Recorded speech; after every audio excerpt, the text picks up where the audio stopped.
Je suis en compagnie de Mme Anne-Marie Picard. Bonjour Anne-Marie, ça va bien? Oui, bonjour Mme Yvon. Grosse semaine avant la grosse semaine de promotion puis tout ça. Et vous êtes la directrice générale de Créval. Oui. Est-ce qu'on peut juste spécifier les anacronymes? Oui. Qu'est-ce que ça veut dire? Le Créval, c'est le comité régional pour la valorisation de l'éducation. OK. Donc, on tombe dans les journées de la persévérance scolaire qui va avoir lieu la semaine prochaine. Oui. Ça fait déjà 12 ans qu'il y a comme une semaine associée à ce mouvement-là. C'est bien ça? Dans la Naudière, ça fait 12 ans. OK. Ce qu'il faut savoir, c'est que les journées de la persévérance scolaire, maintenant, il y a une campagne nationale, puis il y a des campagnes régionales comme celle de la Naudière partout au Québec. Mais ça n'a pas toujours été le cas. OK.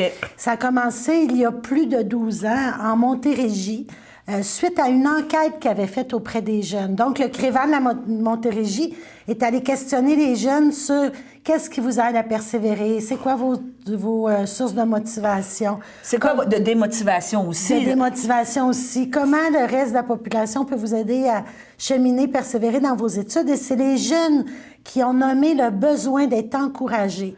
Oui. Puis c'est les jeunes qui ont nommé aussi cette période-ci de l'année. Tu sais, c'est pas pour rien que la semaine de prévention du suicide, c'était la semaine passée aussi. La semaine passée. Parce que c'est un moment qui est difficile. C'est avant le relâche. Tu sais, on vient de passer l'effervescence des fêtes. Au niveau scolaire, tu sais, c'est une fin d'étape qui est importante. Donc, une fois que les jeunes ont dit ça à l'enquête, le Créval à Montérégie a décidé d'organiser des journées de la persévérance scolaire, d'organiser. Okay. C'était 2 journées au début. C'est pour ça que c'est pas la semaine de la persévérance scolaire. Donc, puis suite à ça, chaque région du Québec a emboîté le pas. Okay. Et nous, ici, dans la Naudière, ça fait 12 ans cette année. Le Créval est subventionné, aidé par le ministère, par les municipalités. C'est un organisme qui est, on pourrait dire pas paragouvernemental, mais qui est supporté par les élus. Hein? C'est bien ça? Bien, nous, on est un OBNL. Okay. On est soutenu, oui, par un fonds du ministère de l'Éducation et de l'Enseignement supérieur, mais dans notre région, on est chanceux parce qu'il y a aussi une entente sectorielle auquel collabore la table des préfets, donc les municipalités de la région, le CIS de la Naudière, le Créval et les milieux de l'éducation, les commissions scolaires et le cégep. Et en plus de ça, on est chanceux parce qu'on a l'entreprise Bridgestone et les caisses des jardins de la Naudière qui subventionnent et à la fois notre mission et les journées de la persévérance scolaire. Donc, c'est merveilleux, je vous dirais. Il y a une grosse implication du milieu parce que, on peut, comme vous me disiez tantôt, plus spécifiquement, la MRC d'Autré a besoin de motivation. On pourrait dire que c'est un secteur, je pense, qu'il faut aider puis qu'il faut que les jeunes soient motivés aussi. Hein? Oui, on a fait des beaux gains au cours des dernières années, les 15 dernières années. On est passé d'environ 68, je vais regarder mon chiffre, pas dire n'importe quoi, 68 en juin 2006 à 79 au niveau du taux de diplomation et qualification après 7 ans. Cependant, les enjeux se complexifient. Actuellement, on a une rareté de main-d'œuvre qui fait une pression indue sur les jeunes dans le milieu. En 15-16 ans, là. À un moment donné, ça ne vaut pas la peine d'étudier, je vais aller travailler, je suis mieux de gagner. Puis, fait que ça, c'est quelque chose qui complexifie les enjeux. Il y a aussi l'augmentation des élèves qui ont des handicaps ou des difficultés d'apprentissage, ceux qui ont des troubles du déficit de l'attention. Okay. Puis il faut se rappeler que dans notre population adulte, il y a 19 de la population adulte de la région qui ont de sérieuses difficultés à lire. Oui. Fait que tout ça fait en sorte que c'est encore plus important de travailler ensemble parce que le décrochage scolaire, c'est quelque chose qui est multifactoriel. Okay. Tu sais, en langage clair, là, les jeunes ne décrochent pas tous pour la même raison. Oui, je comprends. Il y a plusieurs facteurs qui peuvent intervenir. Fait que c'est normal que l'école, elle ne peut pas y arriver seule. Ils sont là 25 heures semaine, mais le reste du temps, ils sont dans leur communauté. Oui. Donc, on peut tous avoir un rôle à jouer puis poser des gestes qui vont aider les jeunes pendant leur et les adultes pendant leur cheminement scolaire. Donc, c'est tout ça votre mission aussi. Oui. Là, il y a une semaine, il va y avoir des activités, mais il y a à l'année. À l'année, vous avez une mission. Vous avez vraiment incité les jeunes à continuer parce que c'est sûr que moi, je pense que quand tu as 14, 15 ans, 16 ans, oui, l'attrait de l'argent, puis malheureusement, il n'y a pas toujours tous les employeurs qui comprennent cette réalité-là. Mais c'est quand, à un moment donné, en bon français, s'ils perdent leur emploi, c'est là qu'ils se retrouvent à avoir des problèmes. Parce que réembarquer dans le milieu scolaire, c'est difficile. Décider qu'est-ce que tu veux faire, c'est vraiment... Ouais, bien, vous avez raison. D'une part, quand on interrompt ses études, ça demande plus d'efforts après, quand on recommence après quelques années. Ça, c'est quelque chose. L'autre chose aussi, c'est qu'actuellement, on a beaucoup d'emplois qui sont disponibles pour les gens. C'est que les emplois qui demandent des compétences élémentaires. Ouais. Donc, quelqu'un qui n'a pas de diplôme d'études secondaires, qui n'a pas de qualification, il y a beaucoup de travail en ce moment. Mais d'ici 10 ans, ces emplois-là vont disparaître. Et les gens qui sont intégrés au marché du travail sans avoir de qualification, ça va être les premiers à être mis à pied. Puis là, c'est là qu'ils vont frapper le mur. C'est là qu'on va se retrouver avec des problèmes plus difficiles, puis tout ça. Donc, c'est pour ça que, entre autres, dans vos programmes, c'est conciliation, études, travail, encourager les employeurs. Oui, prenez des étudiants, mais acceptez aussi qu'ils ne soient pas toujours disponibles. Là. Je veux dire, j'assume que je l'ai déjà vécu dans les années 80, que tu appelais le petit gars que tu savais qu'il était plus ou moins, comment je veux dire, intéressé d'aller à l'école, puis tout ça, le petit rappeur, comme on appelait, le petit emballeur à l'épicerie. Bon, j'ai quelqu'un qui n'a pas rentré, puis tu sais, il aimait mieux venir travailler des fois qu'aller faire son après-midi au secondaire. Tu sais, je l'ai vécu, puis je sais qu'on a, malheureusement, on le fait. Mais aujourd'hui, il faut vraiment s'assurer que les jeunes peuvent aller étudier, peuvent aller travailler. Je pense que c'est vraiment une grande importance. On est chanceux dans notre région parce que notre milieu des affaires est aussi très engagé, là.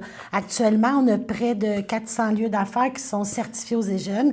C'est-à-dire que ces entreprises-là veulent valoriser l'éducation, veulent soutenir financièrement le mouvement régional en persévérance scolaire, mais veulent aussi aider le jeune à mieux concilier son travail et ses études. Parce que c'est certain que le jeune est au cœur de sa réussite. Il y a des responsabilités, il y a des choix à faire.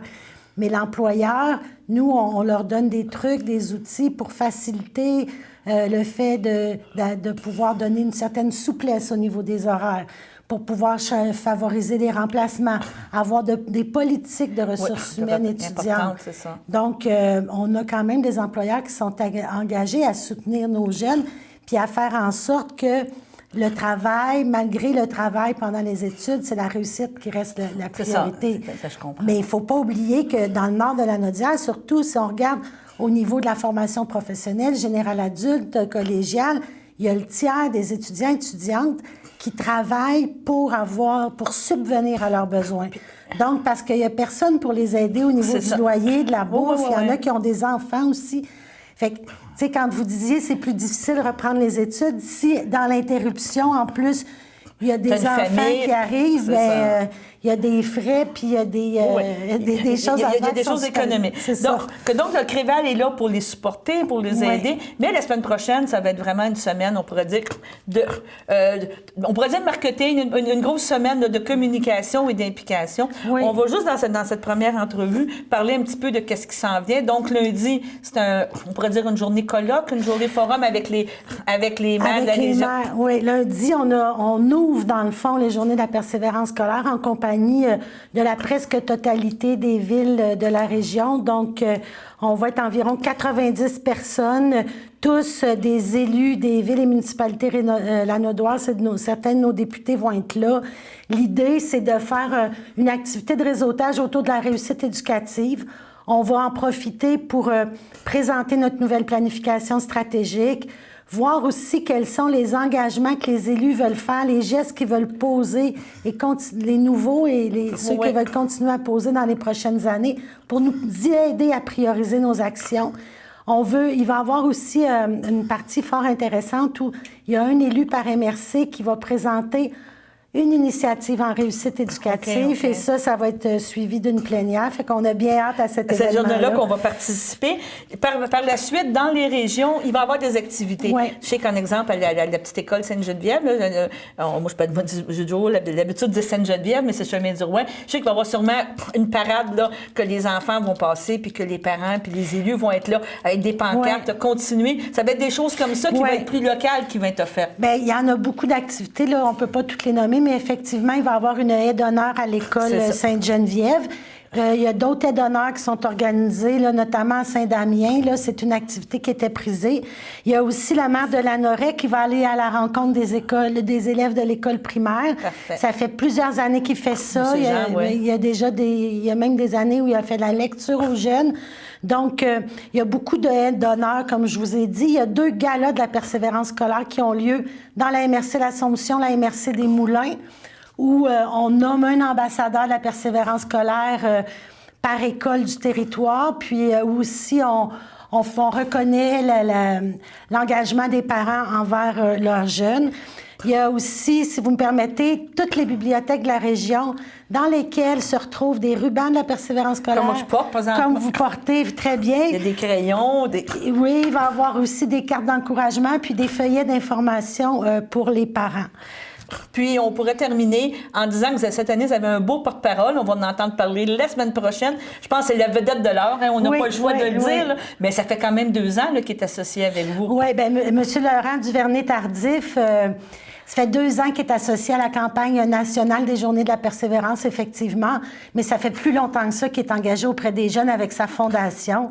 C'est un porte-parole qui fait tout son sens de par son cheminement exceptionnel. Donc, c'est pas donné à tous, mais c'est quelqu'un qui croit fondamentalement en les jeunes, qui croit fondamentalement à l'éducation, puis aussi à tout ce qui est activité parascolaire qui aide les gens à se trouver des intérêts, découvrir le talent, se sentir bon ailleurs qu'à l'école. Donc, autrement dit, si le parascolaire va bien, tu risques que le jeune va lui retourner à l'école parce qu'il y a d'autres motivations que nécessairement être bon en français ou en mathématiques. Oui, effectivement. Se découvrir peut-être des nouvelles choses. Il y a quelques années, je pense que c'est au début là, de sa carrière avec les Chiefs, il avait amené tous ses collègues de la ligne, de sa ligne, là, on s'entend. Là. Oui, les a amenés. C'est les plus gros, les plus forts, voir le ballet Casse-Noisette. Oui, c'est vrai. Parce que pour lui, la culture, c'est important. C'est un collectionneur d'œuvres d'art aussi. Oui. Donc, c'est ça. C'est quelqu'un qui est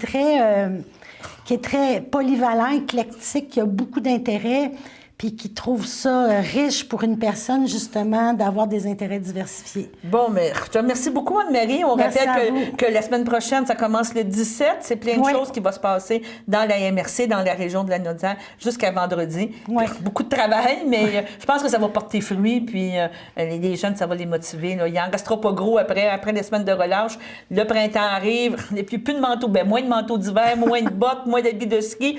Ça va créer vraiment une meilleure dynamique. C'est malheureux, mais la grosse période d'hiver, janvier, février, c'est pas évident. Même pour nous, on est comme tannés rendus au mois de février là, de voir l'hiver. Il faut aller jouer dehors. Puis j'invite les gens là, à vraiment aller dans les bibliothèques, se chercher un ruban de la persévérance scolaire, parce que c'est vraiment une façon visuelle de démontrer le soutien et l'encouragement envers les jeunes et les adultes qui sont actuellement en formation. Puis on peut spécifier qu'on a justement CTRB. Passez à CTRB. On en a. Venez nous rencontrer, puis on va vous en donner. Ça va nous faire plaisir aussi de vous donner des petits mots. Oui, venez saluer Mme Yvon. Merci. Bon, je te remercie beaucoup, Anne-Marie, puis on vous suit toute la semaine. C'est gentil, merci.